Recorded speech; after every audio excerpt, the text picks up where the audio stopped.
Happy Tuesday. Sorry for the jittery camera. Hey, Marianne.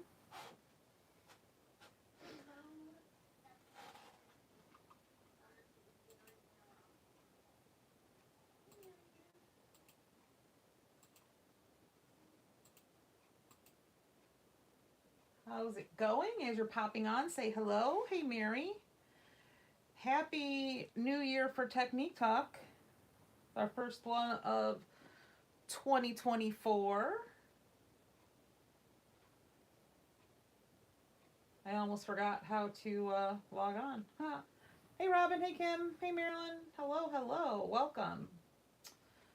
Glad you could join us. Barbara, hello. How's everybody doing on this Tuesday?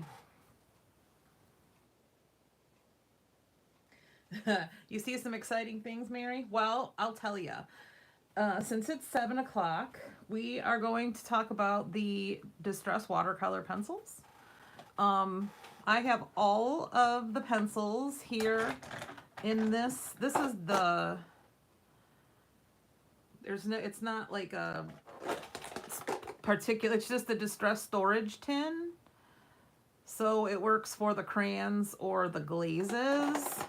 But I have all 6 sets plus picket fence. So what, there's 73 pencils in here. So they're all in this container.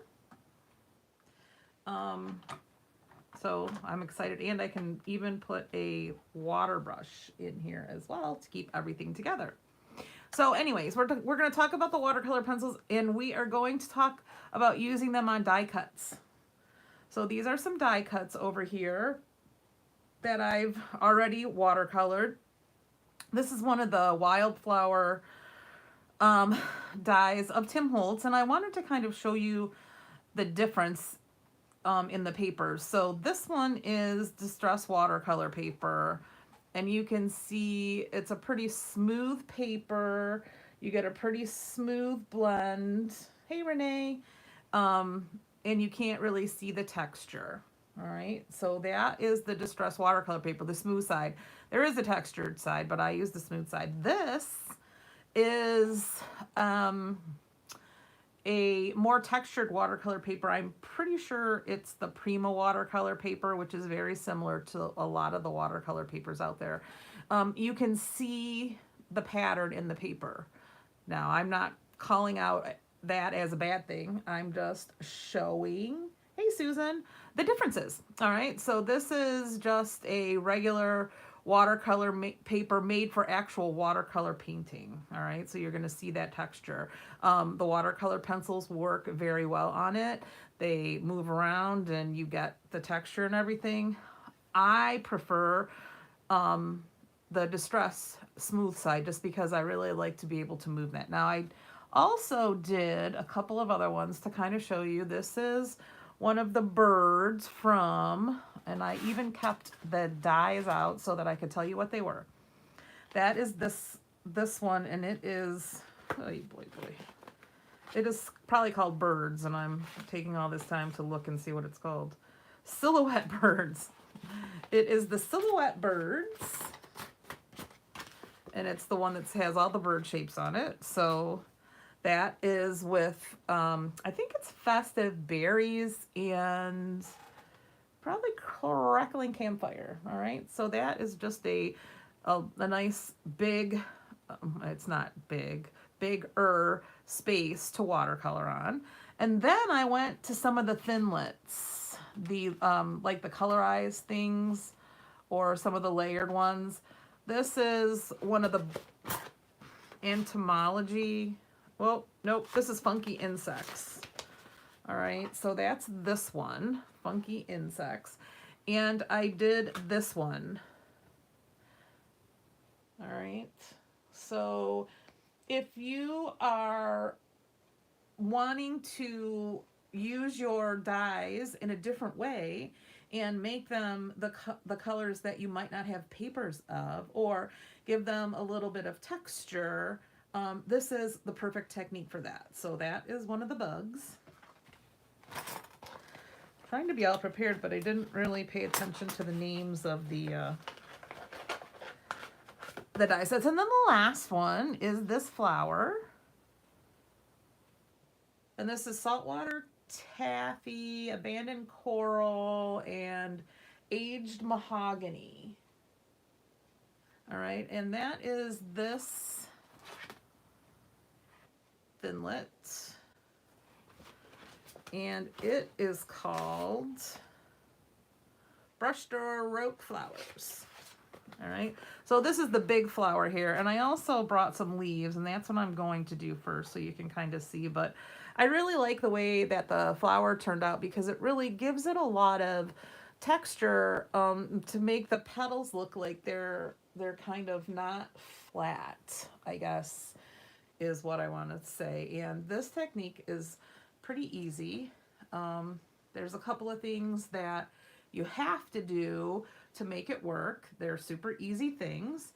And you have to not be afraid to let your pencils get a little gunky. Now, I don't really mind things getting a little bit dirty, but I am going to say that this technique, you're dipping these pencils in water, and you have to let them get I'm not going to say soft, but you have to let them absorb the water a little bit so that the technique works. And what I found is that when I keep them out of the tin once I get them wet, and I'm setting them on this paper towel over here, and what I do is I let them dry before I put them back in the box, so it keeps them a little bit neater than what they might be. Okay, so let's use bundled sage and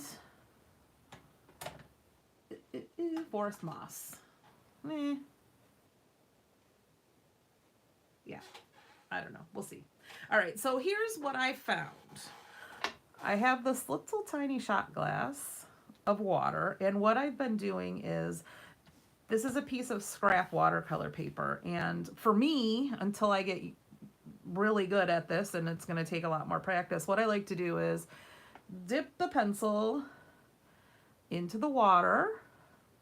I'm not leaving it in there too long, and then I like to see if it's moving smoothly, because sometimes you get a mark that looks like the pencil, and that doesn't go away very easily. So you want to make sure that your pencil is wet enough and you've got a pretty light touch.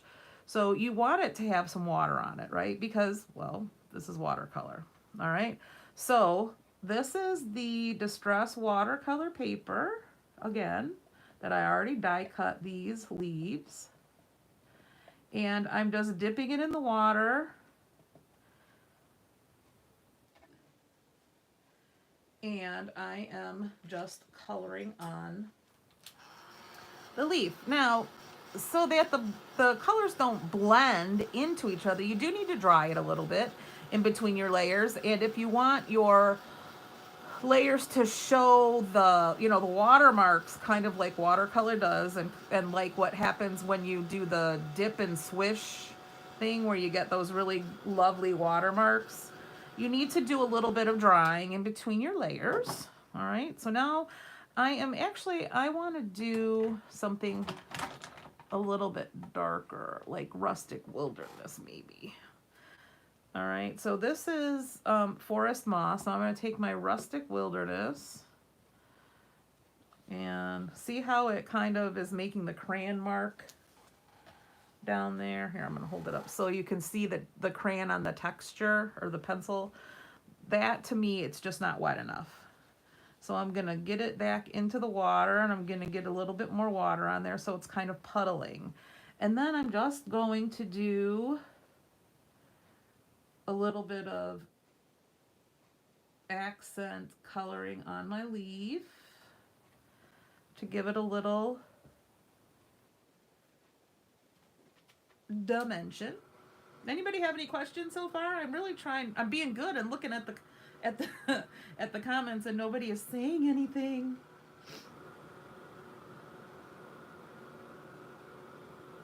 All right, and I'm going to go back with the forest moss. So it's already wet, so I shouldn't really have to dip it in there for very long. And I'm just going to blend over that rustic wilderness a little. And bring it in a little darker over here. All right. The other thing you can do when you're done with using the pencils on there, you can do the same water dripping or spritzing techniques that you do on the other distress products where you get those watermarks. Can you draw with them not wet? Absolutely. You sure can. And then what you can do if you color in, Mary, like this when they're not wet and you want to blend it, you can take a water brush and just blend it with a water brush like this. So you absolutely can. This is just another way, right? Another way. So you can see how the leaf looks with the flower. So you can you know, this is now going to be the pieces that you need to put it on a card, right? All right. So I was going to do a flower so you could see that process. And yes, Mary, then use a wet brush over it. It can just be a wet paint brush or it could be the water brush. I always have a water brush with my these colored pencils. I have it with my crayons. I have all the things. I always have a water brush in the bin. Okay, so I did this with saltwater taffy. I am going to do gosh, I should have had my colors picked out, shouldn't I have? All right, let's do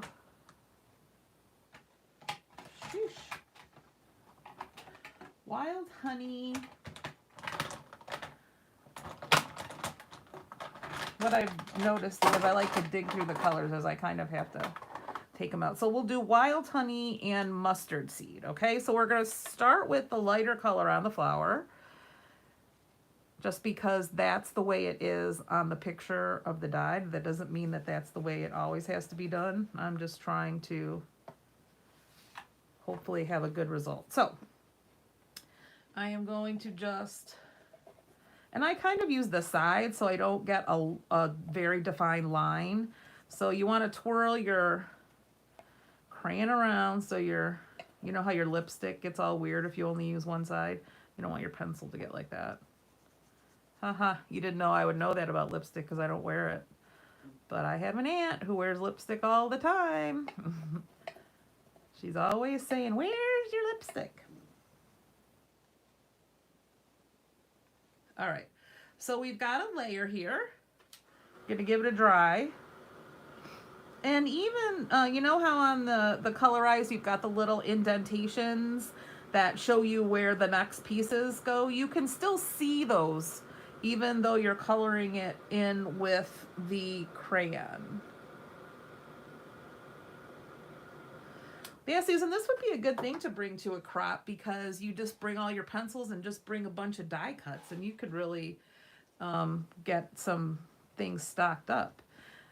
All right, now if you, on this technique, if you can see, it didn't go all the way to the edges. So what I do is I take a water brush and I just move a little bit of the color to the edges so that the paper's all covered with color instead of being white. Now you could certainly leave the white if you wanted. All right. The other thing I like to do is make sure that my pencil's really wet and then just dab the colored blobs of water around, which when it dries, not drives because flowers don't drive, it gives a really cool effect.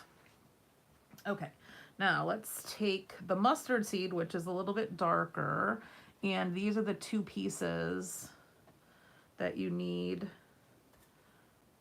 for the flower. So we're gonna dip it and make sure we've got enough water on there to get some good movement. All right. And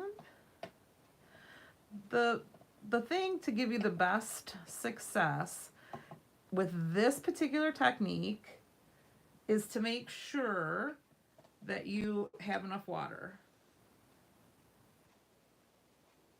Mary's asking if you use too much water or too much color, can you use water to pull the color off? Yes. Same as any of the distress products work, you certainly could do that. That's why I was saying that little splatter and spritz method works with these two to give some texture. Now, when they're thin like this, you do have to be careful because when they're wet, they become delicate. Although I haven't had anything rip yet. All right.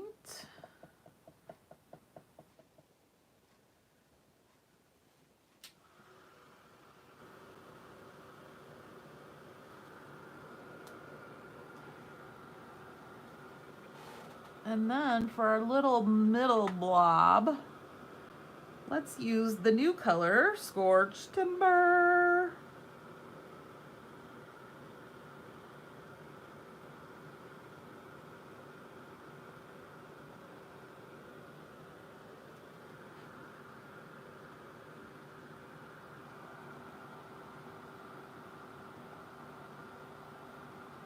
You definitely have to use a watercolor paper or a mixed media paper because you are going to be using a lot of liquid, meaning water. So you want to make sure that it's a paper that can handle it. And watercolor paper for sure. The Distress Heavy Stock also. All right, so some Scorched Timber.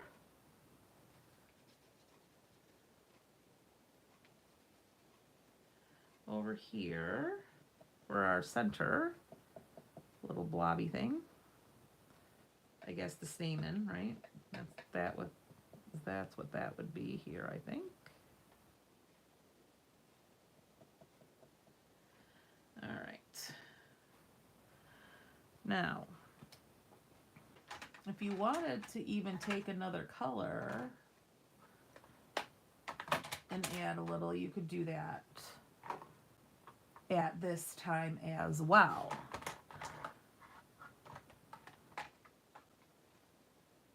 I don't know what squeezed lemonade's not gonna do anything. Let's see.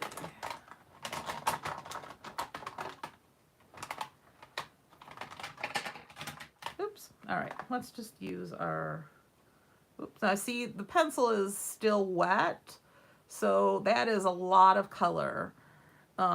That's why I put it on a paper towel until it dries, so that all of that doesn't rub off on my other pencils and waste. You don't want to waste that color, so let it dry back on the pencil.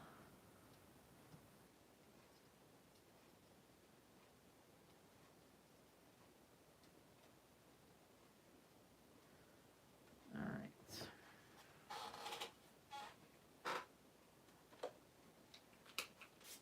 What do you think? It's a fun technique, right? So I'm gonna drip some drips on here.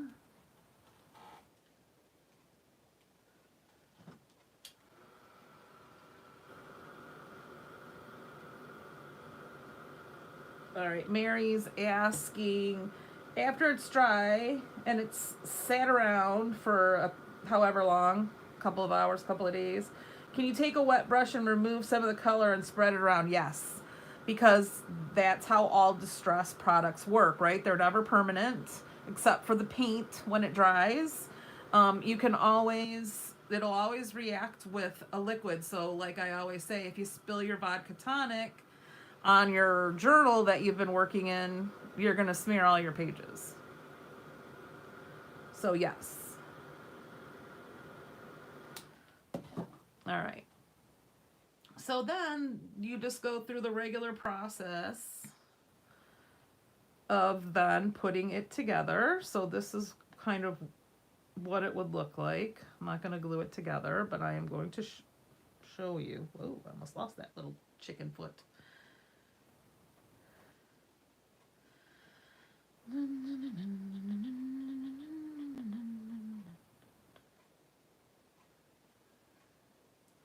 And that is what this one would look like. Nice bright yellow springy flower. Oops. And then, I am just dropping things all over. All right, this color got a little bit of the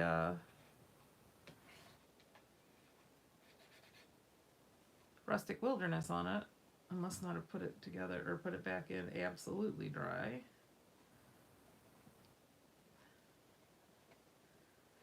All right.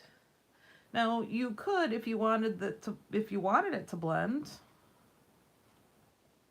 a little bit. This is my forest moss, which was already kind of wet, so I don't need to get it too wet.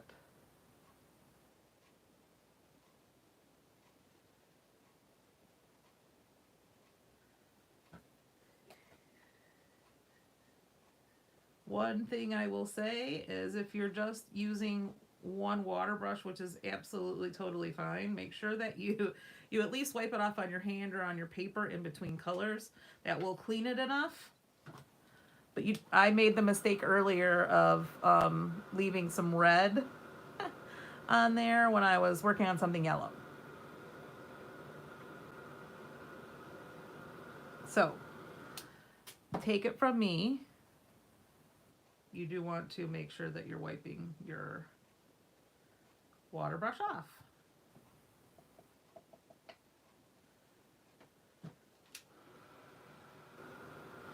All right, Mary is asking, do you sharpen them like a regular pencil? You can.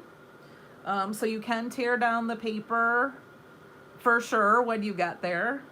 It's funny, out of all of the pencils that I have, the scribble sticks and all of those types of pencils, I've never had to peel down the paper, but I have a feeling I am going to be using these watercolor pencils a lot, and I'm going to need to, here, I glued this one together so you can see how this leaf looks too. So I'm going to be peeling the paper down. So yes, you can sharpen them if you like a sharp point. For me, if you're doing this technique, sharp points aren't your friend, but they can be sharpened. And yes, you just peel the paper down because it is 100%. You can see there's no, it's just the paper. There's no wood around it. It's 100% pigment. So that's all. You don't want to waste anything that's wrapped in the paper. Yeah, Susan, Mary always asks the best questions, and people learn so much from it. All right. What do you think, ladies? You likey?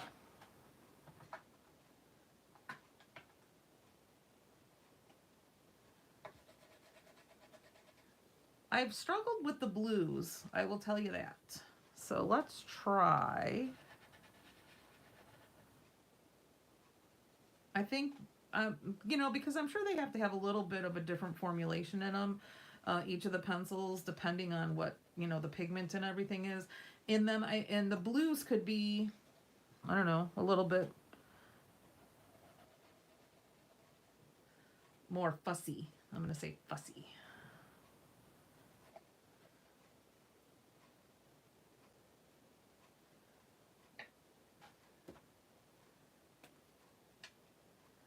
Well, I hope that you all will share pictures when you're trying the technique. I absolutely would love to see what you're doing.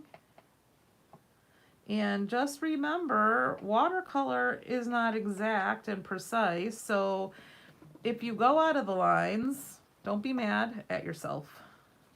Because in my opinion, of course, this is my opinion, watercoloring is all about going out of the lines.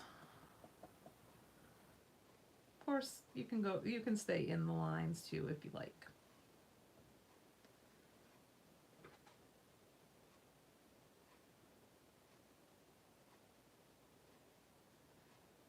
All right. I mean, even if you just have one set of the watercolor pencils, you've got enough to do this. So give it a go. And I'm going to guess that you're going to probably like it a lot and maybe want to get some of the other sets. I know we've still got all the new ones at the store, and I thought the last time I checked we had a couple of the other ones. I think maybe 1 and 2 or 2 and 3, but we still had a couple of the original sets in stock as well. So yeah, they're fun because this is fun to do with the die cuts, because instead of having to make sure you have the exact paper on hand, if you just suddenly want to create, you can make it whatever color you would like. And the technique is really great for layering because it already is giving you so much texture. Oh, Renee says we have all of the sets of the watercolor pencils in, so once you try it, you might want to head in for the rest. So, like I was saying, I'm going to let these ones that I've been using over here on my paper towel dry before I put them back in the container, so that doesn't make a mess and I don't waste too much of the pigment, because like we were saying earlier, it is all pigment. So, all right.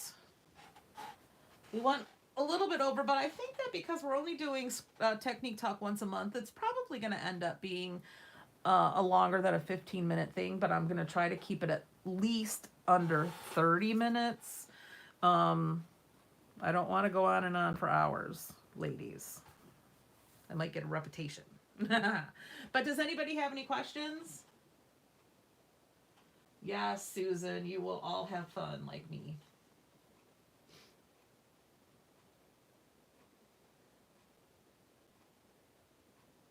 I'll give it a second for questions, and then I will call it a day. Who's coming in and cropping instead of watching the Super Bowl this weekend? Anybody?